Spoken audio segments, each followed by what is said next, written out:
Hello, leader. We're in our summer series, all about life and leadership, because it's no longer about work-life balance. Nope, that's a myth.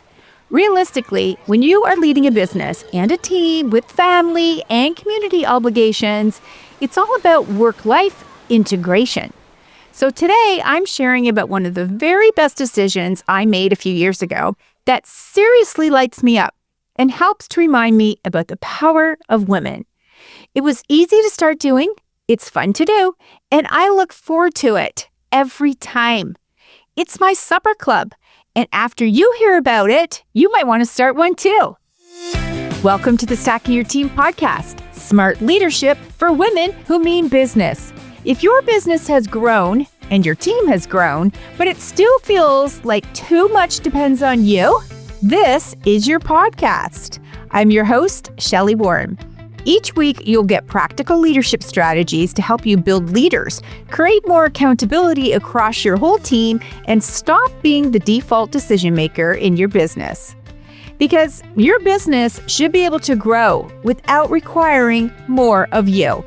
So let's get to it with this reminder. The team that got you here may not be the team that will get you there. Let's go. A few years ago, my friend and I had rented our annual cottage and invited a few other gals over for an afternoon of chatting, grazing on good food, and enjoying the lovely outdoor summer weather. My one friend said to me when we returned back to normal life after my vacation was over, "Geez, that was a blast. We should do more of that." You see, she works from home, is an empty nester. Her husband travels often for work, and therefore, she's isolated a lot. She loved the intimate nature of the day, the deep conversations, and deeper, trendy topics, and loved hearing about the different perspectives and personalities of our small little group that we had gathered that day. So, I started a small, informal supper club for professional women in our area. The intention was simple: create space for deeper conversation and genuine connection. Now, this is not networking. It's about being seen, heard, and respected through listening, learning, and showing up for one another. The through line of everyone that has joined is that they're all somehow connected to me. The group is made up of women from many walks of life. Some own businesses, others work inside organizations. The common thread is that we're all working women who value meaningful connections with other working women. Ages range from 23 to 64. And with some women, well, some of them are married with children, others are divorced, others are single and loving it, others are empty nesters, and some are just starting their journey as parents. Everyone lives and works in my area. Many are born and raised like me, but others have relocated here, bringing a very different perspective. Intrigued? If this sounds like something you'd like to start, here is how it all works. Each month, we gather at a different locally owned restaurant within a triangle of cities and towns near us. It's a fundamental value that we support locally owned small business owners, no chains.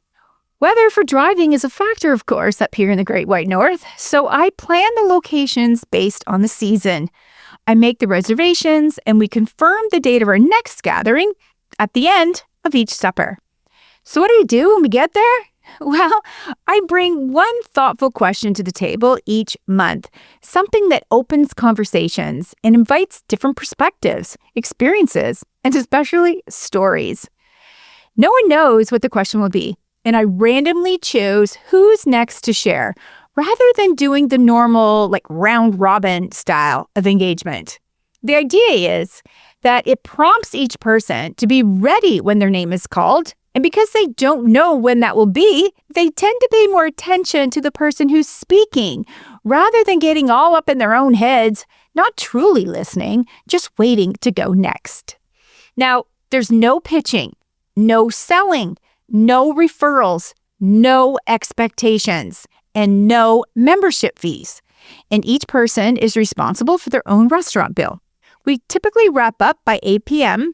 And if we're heading a little farther out, carpooling is encouraged because it's part of the fun. Just good food, thoughtful conversation, and the chance to connect with women they may not otherwise have crossed paths with, while we support a local restaurant owner. By the way, the restaurant owner is always delighted because they're thrilled to have a larger group at their establishment. So what's guaranteed? Everyone will be welcomed, treated with respect, listened to, and everyone can expect a few aha moments, all within a confidential, judgment-free space. I don't share email addresses. We do have a Facebook group that helps us to keep connected in between those supper club nights. And we don't meet in July, August, or December because I've learned that typically those dates had lower participation due to the busy social time of the year. Now, that doesn't mean that people don't meet up separately for lunch or coffee or a walk during those other months. I love knowing that the supper club was the jumping off point for some of these friendships to form. Another marker for me to launch this was that it couldn't be a heavy lift for me. Now, it's true, I choose and book the restaurant. I send out the email invitations and put a reminder in the Facebook group, and I'm the one who chooses who I will invite to join us next. At the same time, I make sure that I share posts on social media that feature big moments or favorite project or something noteworthy or fun to celebrate each of our members, and I pop those in to our Facebook group because not everyone is connected to each other on social media. I also track attendance. Now, I don't share that, but I do track it. And I will reach out to someone who hasn't attended in a while, and I offer them a way out. This has only happened a few times, and that's okay. We're not about judging people, but I want to lessen any feelings of obligation that person may have and then have her feel bad about not going.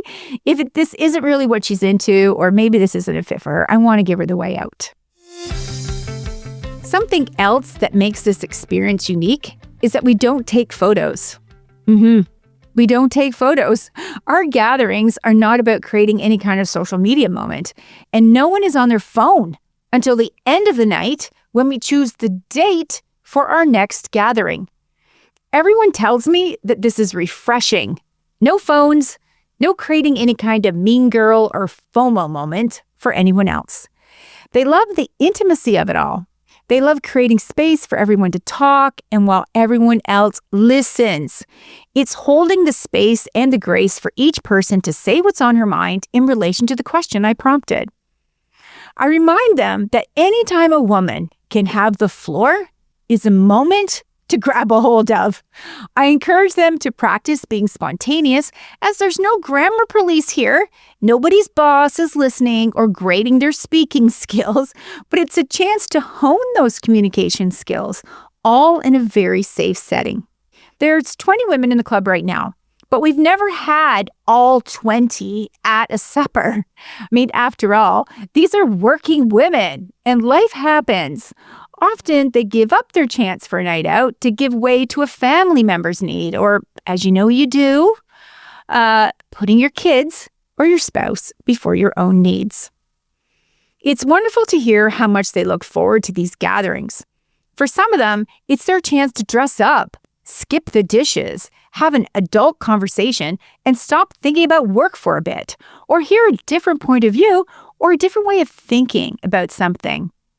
Many of them tell me that they love these gatherings because they're doing so much heavy lifting at home, in their business, or at work, and it's lovely to take it easy, even if it's only for a few hours. Eat some great food and be around women who light them up. Have a laugh or two and trust that this group gets it. Something that's happened, and you might find this happens if you launch a group like this, is that some natural partnerships have formed. Now, as I said earlier, this is not the expectation, ever. But there's just something that happens when over time you get to know someone first. Then you get to know what they do. And because a trusted friendship is formed, respect is developed, and you see this person's core value on display every month. So naturally, you're more inclined to want to hire them or collaborate with them on something. Now, it's so fantastic to see these relationships form, And many of them have told me that they feel honored to be invited to join the group. So they take this opportunity seriously and for what it truly is, a chance to connect with women from other walks of life that they may not have had the chance to meet otherwise. This has become more important as more people are admitting that they feel lonely, even when they have family, friends, or people they work with. Because if there isn't a bond formed, or if there isn't any level of interest in spending time with the people that are in your daily life right now, having a new group of people to hang out with, even if it's only once a month, in a structured but casual way, hits the spot and closes that loneliness gap. So what do you think? Is launching a supper club something that you'd like to do? Now remember, this is not formal networking. No, there's no membership bios, there's no monthly newsletters, no advertising, just simple monthly gatherings for women to meet other professional women who are moving through their lives in a way that offers a learning moment for each of us. Having a person who can answer your question from a lived experience point of view and by someone who you trust goes a long way to ease your mind, boost your confidence, and kickstart some new energy towards a goal or solving a problem, or just knowing that you're going to be just fine. As you can imagine, there are a broad range of expertise in this group, which always adds so much value to our conversations. So are the range of origin stories. I've seen people's preconceived ideas about someone change instantly when a fact is revealed about how they were raised or whether or not a person has any post-secondary school education, and yet they own millions in property, or who overcame bankruptcy due to a bad business deal, or who survived a tragic life event, and it formed who they are today. Or who learned what grit really means by growing up on a working farm, compared to others who got their street sense and savviness from growing up in a big city with immigrant parents. Now, some people have asked me if I want this to grow into something bigger. Yeah, as a former president of a large women's networking group, I get why they're asking me. However, the Supper Club is designed for something different. And for 2 years now, it feels just right. So yes, I am always considering who to invite next to join us, but I also find that even as new people do join us, there is a steady core group of women who attend very regularly, who form the nucleus of the magic that we're making here. And that seems perfect. I must admit, too, that I'm always thinking about ways to elevate these suppers.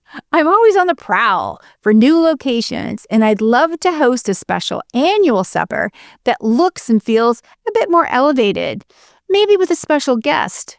Can you hear the gears moving in my mind? It's all fascinating and a truly worthwhile way to leverage your own ability to connect people. So with a bit of organizing skills and the love of conversation, start your own supper club.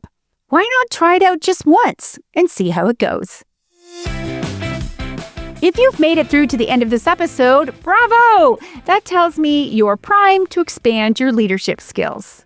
Summer can be a perfect time to strengthen your leadership capacity and elevate the performance of your team.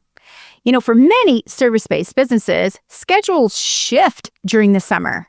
Client cancellations increase, people delay getting started with you because they want to wait till the fall, and team members often have more space on their calendar for professional development and deeper conversations that are hard to prioritize during those busy seasons. Because of that, I'm opening up a limited number of spots for what I'm calling leadership intensive days for business owners just like you. I'm also creating a limited number of spots for custom virtual training workshops this summer. Now, these sessions are designed to help you use the slower season strategically so you head into fall with stronger leadership, clearer expectations, and a more capable team. DM me on Instagram @StackingYourTeam or LinkedIn for details. This is Ellie. Come back next Tuesday. My Mimi will have another episode for you.